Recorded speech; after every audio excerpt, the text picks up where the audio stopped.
This is Brian with ScreenFiles.com and Review.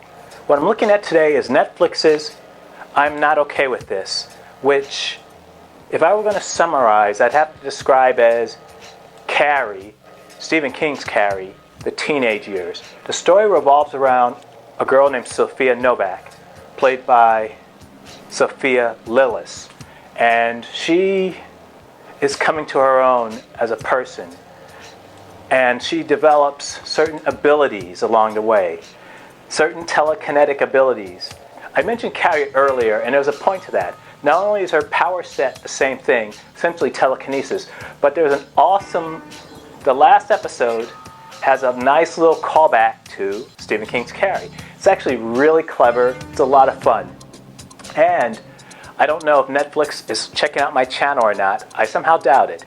But what's kind of cool is that they're understanding that they don't need 50 episodes in a season.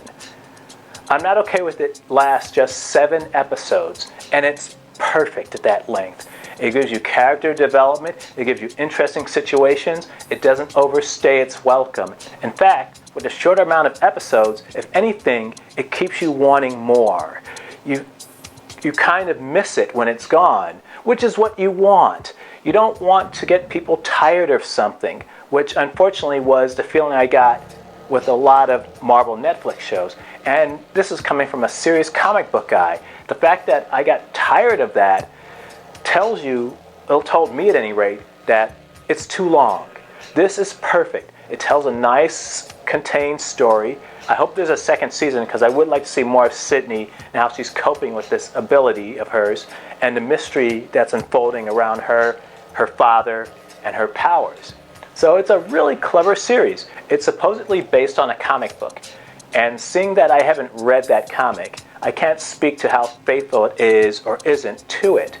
Though it's a relatively simple story, it works well, the acting is so good, it's so enjoyable, and it's kind of refreshing to watch shows that explore sexuality in ways that aren't overdone and aren't terribly dramatic.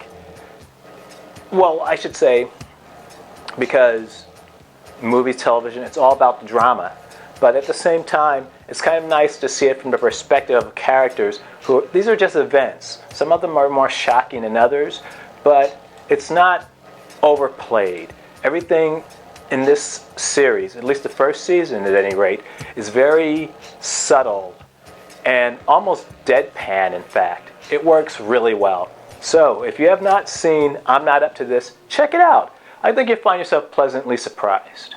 This is Brian with ScreenFiles.com and Review. Peace.